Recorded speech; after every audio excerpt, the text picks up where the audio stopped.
go to Michael Schmidt, one of the reporters who broke the story for the New York Times. He's also an MSNBC contributor. Michael, you're behind so many of these bylines. Talk to us about what you've learned, the context surrounding the president's desire to do this and how far it went. The interesting thing about the president is he says a lot of things publicly that if he said them privately would probably be problematic. But for a long time, he has said that he wanted to prosecute Hillary Clinton and James Comey.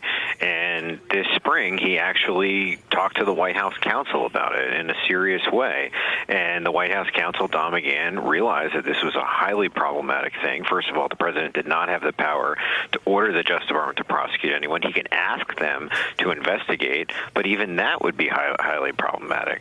So McGahn had his lawyers in the White House counsel's office write a memo that basically told the president, if you want to ask the Justice Department to investigate people, you're going to have significant consequences. You're going to have a lot of problems. You could be impeached for something like that.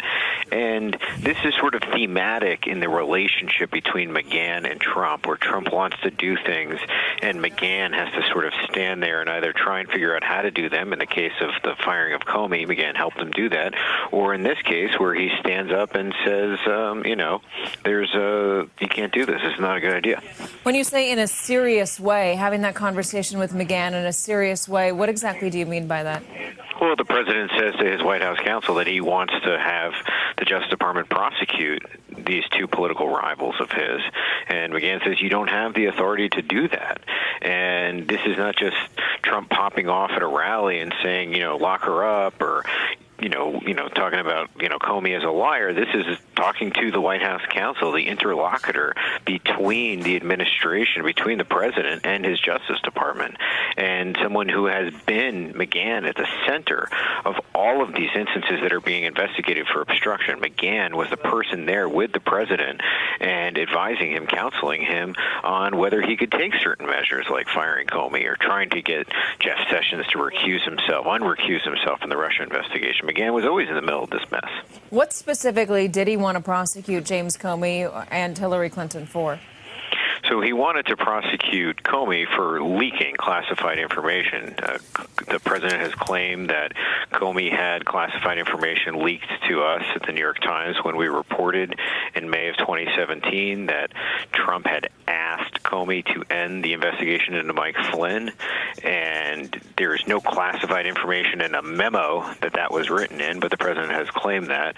And with Hillary, the president has long talked about the fact that she should be investigated for how she handled her emails, for how that was done. He believes she should have been prosecuted for that. And he's also complained more recently about the fact that the FBI director, Chris Wray, will not go after her on Uranium One, this longstanding conservative, pushed by the conservatives about, the Clintons' ties to a uranium company.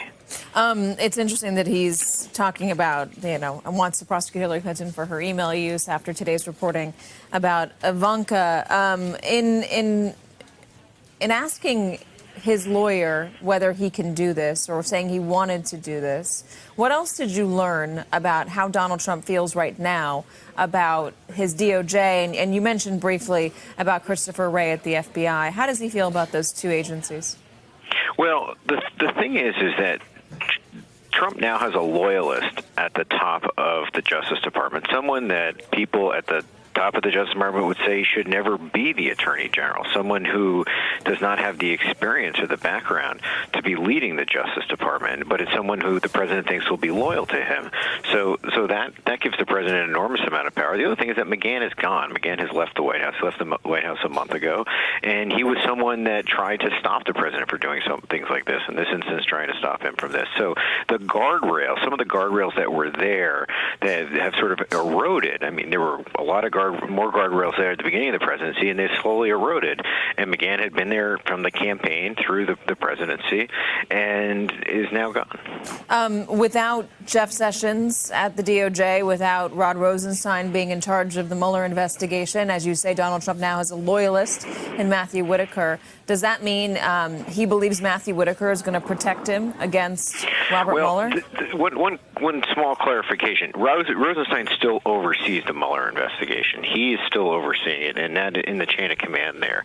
The difference now is that there's someone above him, so on big decisions, they'll go to the person above him. But Rosenstein is still overseeing it as he had been before. So the question is that if the president wanted there to be a second special counsel to look into Hillary Clinton or to look into Jim Comey, would Whitaker be the person to do that? Would he take that measure, something that Sessions would not do? Would Whitaker go forward with something like that? And those are the concerns around some people around the White House or even, obviously Democrats on the Hill. Hello, YouTubers. If you're watching this, it means you've checked out our channel, so thank you. Now do me a favor, subscribe by clicking on that button down there. Click on any of the videos to watch the latest interviews and highlights from MTP Daily and MSNBC. You can get more Meet the Press content every morning in the First Read newsletter. If you're tired of content that you don't know anything about where it came from, you don't have to have that problem with us. NBC News, MSNBC, MTP, and the Meet the Press mindset right here for you on YouTube. Subscribe now.